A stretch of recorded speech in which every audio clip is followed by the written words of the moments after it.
Assalamualaikum warahmatullahi wabarakatuh. Perkenalkan, nama saya Rizky Anwarianti dari program studi PGSD Universitas Muhammadiyah Mataram. Di sini saya akan mempresentasikan atau menjelaskan tentang 3 peta konsep.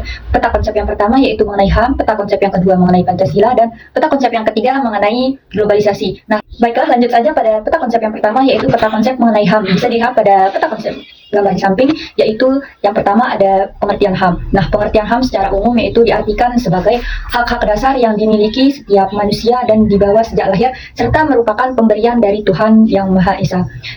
Menurut pasal 1 ayat 1 Undang-Undang Nomor 39 Tahun 1999 tentang HAM berbunyi bahwa hak asasi manusia merupakan hak yang melekat sebagai makhluk Tuhan Yang Maha Esa yang wajib dihormati, dijunjung tinggi dan dilindungi oleh negara, hukum, pemerintah, dan setiap orang demi kehormatan serta perlindungan berharkat dan martabat manusia. Nah, yang kedua ada ciri-ciri HAM. Ciri-ciri HAM yang pertama yaitu bersifat hakikat. Hakikat artinya hak asasi manusia adalah hak asasi semua umat manusia yang sudah ada sejak lahir. Nah, yang sifat yang kedua yaitu bersifat universal, artinya hak asasi manusia berlaku untuk semua orang tanpa memandang status suku bangsa, gender, atau perbedaan lainnya. Nah, yang ketiga ada bersifat tidak dapat dicabut, artinya hak asasi manusia dapat dicabut dan diserahkan. Nah, yang keempat ada bersifat tidak dapat dibagi, artinya semua orang berhak mendapatkan semua hak. Nah, yang peta konsep ketiga ada contoh pelanggaran HAM di Indonesia. Contoh pelanggaran HAM dibagi menjadi 2. Yang pertama contoh pelanggaran HAM ringan, yaitu meliputi penganiayaan, pencemaran nama baik, menghalangi kebebasan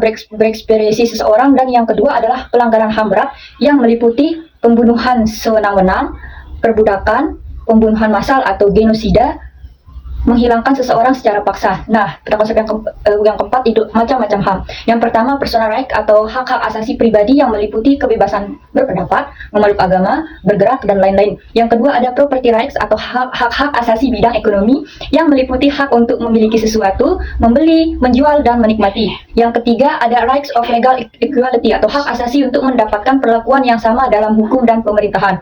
Yang keempat ada political right atau hak asasi bidang politik yang meliputi hak untuk ikut serta dalam pemerintahan, hak pilih atau memilih dan dipilih dalam pemilu, dan hak mendirikan politik dan lain-lain. Yang kelima ada social dan cultural right, hak asasi bidang sosial dan kebudayaan yang meliputi hak memilih pendidikan, mengembangkan kebudayaan, dan lain-lain. Dan yang keenam ada procedural rights atau hak asasi bidang prosedur peradilan yang meliputi hak untuk mendapatkan surat pemerintah atau penggeledahan, hak didampingi pembela. Nah, yang keempat, batin keempat itu HAM di Indonesia. HAM di Indonesia atau hak asasi manusia tercantum dalam Pancasila dan Undang-Undang Dasar 1945. Misalnya pada butir pertama sila 1, percaya dan takwa kepada Tuhan Yang Maha Esa dengan agama dan kepercayaannya masing-masing, menurut dasar kemanusiaan yang adil dan beradab. Nah, pengakuan hak asasi manusia tercantum dalam pembukaan Undang-Undang Dasar 1945. Yang pertama pembukaan UUD 1945 alinea pertama yang berbunyi bahwa sesungguhnya kemerdekaan itu ialah hak segala bangsa, dan oleh sebab itu maka penjajahan di atas dunia harus dihapuskan karena tidak sesuai dengan pri kemanusiaan dan pri keadilan.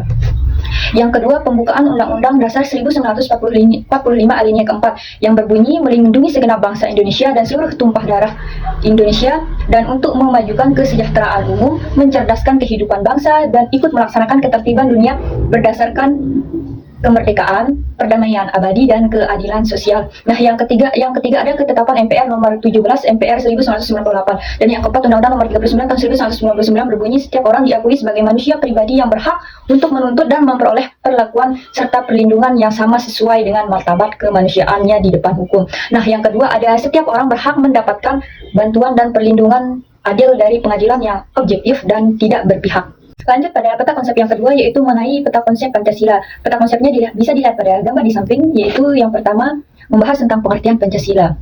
Pancasila adalah ideologi dasar bagi negara Indonesia. Nah, nama Pancasila terdiri dari 2 kata Sanskerta yaitu panca yang berarti 5 dan sila yang berarti prinsip atau asas. Nah, Pancasila merupakan rumusan dan pedoman kehidupan berbangsa dan bernegara.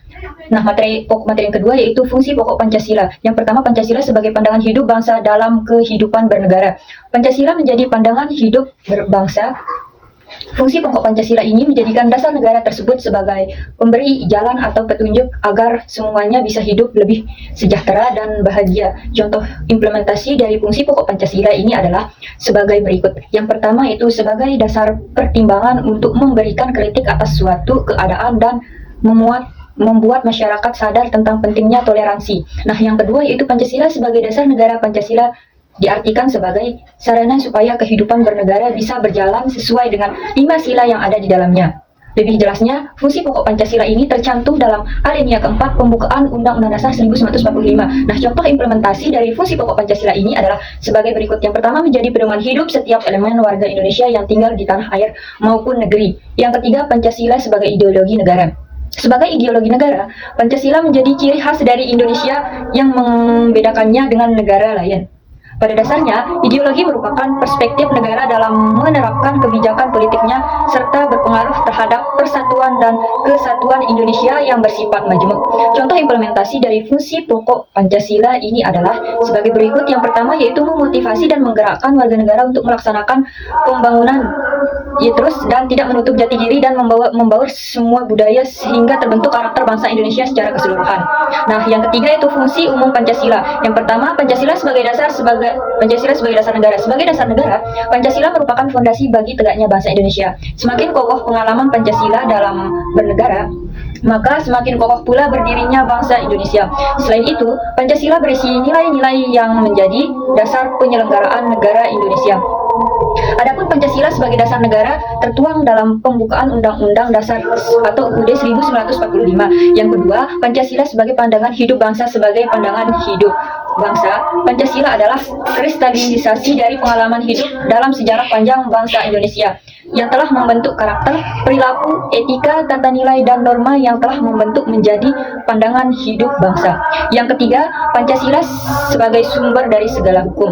Pancasila berfungsi sebagai sumber hukum yang mengatur tata kelola berbangsa dan bernegara, serta menjadi acuan dalam merumuskan aturan dan hukum yang berlaku di Indonesia. Pancasila sebagai sumber dari segala hukum di Indonesia tertuang dalam Undang-Undang Nomor 12 Tahun 2011 tentang pembentukan peraturan perundang-undangan. Nah, yang keempat yaitu Pancasila sebagai kepribadian bangsa.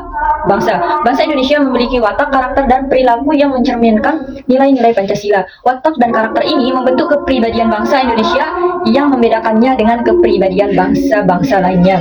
Yang kelima ada Pancasila sebagai cita-cita dan tujuan bangsa. Pancasila memiliki fungsi sebagai cita-cita dan tujuan bangsa karena Pancasila memberikan arah dan tujuan hendak dibawa kemana bangsa dan negara Indonesia ini. Nah, selain itu, Pancasila merupakan alat pemersatu bangsa. Yang keempat ada fungsi Pancasila sebagai dasar negara. Yang pertama, ideologi negara. Fungsi Pancasila yang pertama adalah sebagai ideologi negara yang diimplementasikan dalam pembangunan nasional, yakni mewujudkan masyarakat adil dan makmur, baik secara material maupun spiritual. Nah, yang kedua ada dasar negara. Pancasila berfungsi sebagai dasar negara yang berarti bahwa Pancasila sebagai dasar yang mengatur penyelenggaraan pemerintahan. Hal tersebut ditegaskan dalam Ketetapan MPR Nomor 18/MPR 1198 tentang pencabutan P4 dan penetapan tentang penegasan Pancasila sebagai dasar negara. Nah, yang ketiga, jiwa bangsa Indonesia, dan yang keempat ada kepribadian bangsa Indonesia. Pancasila juga berfungsi sebagai kepribadian bangsa Indonesia yang diwujudkan dalam sikap mental, tingkah laku, serta perbuatan. Nah, yang terakhir ada pandangan hidup bangsa. Fungsi Pancasila sebagai dasar negara selanjutnya adalah sebagai pandangan hidup bangsa. Semua kegiatan kehidupan bangsa Indonesia sehari-hari harus sesuai dengan sila-sila dalam Pancasila. Dan yang keenam ada sumber hukum sebagai dasar negara.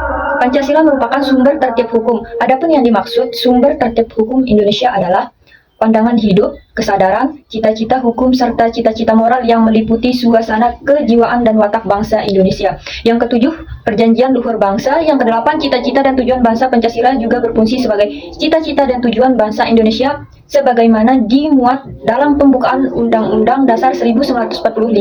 Cita-cita luhur ini yang akan menjadi arah mencapai tujuan bangsa Indonesia. Dan yang kesembilan ada falsafah hidup Pancasila, merupakan sarana untuk mempersatukan bangsa Indonesia sebagaimana yang terdapat dalam nilai dalam sila ketiga sehingga berfungsi sebagai falsafah hidup.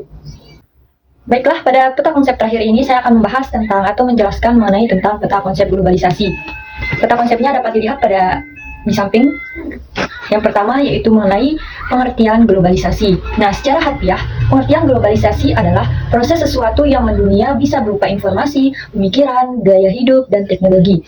Globalisasi terjadi karena adanya banyak faktor, bisa karena faktor kemajuan teknologi internet, infrastruktur, telekomunikasi, dan transportasi, pertukaran pelajar, dan lain-lain. Contoh pengaruh dari globalisasi adalah kita dapat mengendarai sepeda motor yang merupakan buatan dari negara Jepang. Nah, kita dapat menonton film dari Hollywood yang berlokasi di Amerika Serikat di bioskop. Dan yang kedua ada karakteristik globalisasi. Yang pertama yaitu perubahan dalam konsep ruang dan waktu. Dengan perkembangan teknologi seperti telepon genggam dan internet, orang-orang dapat mengakses informasi tanpa batasan ruang dan waktu. Tidak hanya informasi, produk juga sangat mungkin kita beli dari wilayah atau daerah yang jauh sekalipun. Globalisasi telah membantu negara-negara meningkatkan hubungan perdagangan satu sama lain. Contohnya yaitu kita dapat melakukan belanja online melalui e-commerce untuk membeli barang dari luar negeri. Yang kedua, ada ketergantungan antar negara dalam hal produksi ekonomi melalui perdagangan global ini. Produk domestik bruto atau PDB negara akan meningkatkan secara signifikan sehingga membawa kemakmuran yang lebih besar pada negara tersebut. Nah, hal ini akan mendorong kemajuan produk ekonomi berdasarkan permintaan dan penawaran global. Yang ketiga, ada peningkatan interaksi kultural melalui perkembangan media massa. Interaksi kultural didukung dengan perkembangan media massa, terutama film, musik, olahraga, televisi, media sosial, hingga akses internet. Peningkatan kontak antar penduduk di berbagai negara akhirnya mendorong pembaruan praktik budaya adat istiadat. Contohnya, beberapa restoran Amerika cepat saji kini telah merambah berbagai belahan dunia, dapat ditemukan dengan mudah di Indonesia. Nah, yang keempat, ada meningkatnya masalah bersama di berbagai bidang dengan adanya globalisasi. Maka masalah yang terjadi di suatu negara dapat berdampak bagi negara lain di berbagai bidang, mulai dari bidang ekonomi yang memungkinkan persaingan tidak seimbang dan kemunculan pengangguran struktural akibat dari penyerapan tenaga kerja luar negeri. Yang ketiga, ada dampak globalisasi. Dampak globalisasi yang pertama ada dampak positif, yaitu perubahan tata nilai dan sikap. Globalisasi membawa perubahan nilai dan sikap dalam budaya dengan merubah nilai irasional menjadi rasional. Hal ini juga membantu dalam meningkatkan pembelajaran tentang nilai-nilai sosial budaya, cara hidup, pola pikir yang baik, ilmu pengetahuan dan teknologi dari bangsa lain yang lebih maju. Nah, yang kedua, ada berkembangnya ilmu pengetahuan dan teknologi. Teknologi globalisasi membantu perkembangan ilmu pengetahuan dan teknologi, sehingga masyarakat lebih mudah dalam beraktivitas dan didorong untuk berpikir lebih maju. Nah, yang ketiga, ada tingkat kehidupan yang lebih baik. Pembukaan industri yang memproduksi alat-alat komunikasi dan transportasi yang canggih merupakan salah satu usaha dalam mengurangi pengangguran dan meningkatkan taraf hidup masyarakat. Yang keempat, ada adaptasi etos. Kerja dan kemandirian globalisasi dalam bidang sosial budaya membantu dalam adaptasi peningkatan etos kerja yang tinggi. Suka bekerja keras, disiplin, memiliki jiwa kemandirian, rasional, sportif, dan lain-lain. Yang kelima, ada perluasan peluang pasar perdagangan luar negeri, liberalisasi perdagangan barang, jasa layanan, dan komoditas lain melalui globalisasi di bidang ekonomi. Sektor perdagangan memberi peluang kepada Indonesia untuk ikut bersaing di pasar perdagangan luar negeri, terutama hasil pertanian, hasil laut, tekstil, dan bahan tambang. Yang keenam, ada pengembangan pendidikan globalisasi dalam bidang pendidikan. Nah, dapat meningkatkan kualitas pendidikan di Indonesia melalui akses yang lebih luas terhadap sumber daya dan teknologi pendidikan terbaru. Hal ini juga dapat mendorong pertukaran pengetahuan dan pengalaman antara lembaga pendidikan di Indonesia dengan lembaga pendidikan di negara lainnya. Yang ketujuh, ada diversifikasi budaya globalisasi dapat memperkaya budaya Indonesia melalui pertukaran budaya antar bangsa-bangsa yang berbeda. Hal ini dapat mendorong masyarakat Indonesia untuk lebih menghargai dan memperkaya keragaman budaya yang ada di Indonesia dan di dunia. Nah, yang kedua, ada dampak negatif dari globalisasi. Yang pertama, ada pola hidup konsumtif yang berlebihan dalam era globalisasi. Nah, masyarakat dihadapkan pada pilihan yang beragam dan mudahnya akses ke berbagai barang dan jasa. Namun, dampak negatifnya adalah munculnya pola hidup konsumtif yang berlebihan dan tidak terkendali. Nah, pemenuhan kebutuhan yang seharusnya cukup menjadi berlebihan dan memicu adanya perilaku boros dan pemborosan. Yang kedua, ada individualisme yang berlebihan. Globalisasi yang diikuti dengan pesatnya perkembangan teknologi juga berisiko memicu sikap individualisme yang berlebihan. Orang cenderung lebih memilih beraktivitas secara mandiri dan mengabaikan kebutuhan orang lain di sekitarnya. Nah, sikap ini dapat memperburuk kesenjangan sosial dan merusak nilai-nilai sosial yang penting dalam kehidupan bermasyarakat dan bernegara. Nah, yang ketiga, ada perubahan pola pikir yang beresiko meningkatkan tren negatif perubahan dunia yang begitu cepat dalam era globalisasi, berpotensi mempengaruhi pola pikir masyarakat secara global dalam mengadopsi sikap-sikap yang tidak sehat. Nah, dampak negatifnya yaitu meliputi meningkatkan pragmatisme, hedonisme, primitivisme, dan konsumerisme yang berlebihan. Hal ini dapat memicu adanya tren negatif dalam masyarakat dan merusak nilai-nilai positif dalam kehidupan bermasyarakat dan bernegara. Sekian dari penjelasan mengenai 3 konsep dari materi saya. Sekian dan terima kasih. Wabillahi taufiq wal hidayah. Wassalamualaikum warahmatullahi wabarakatuh.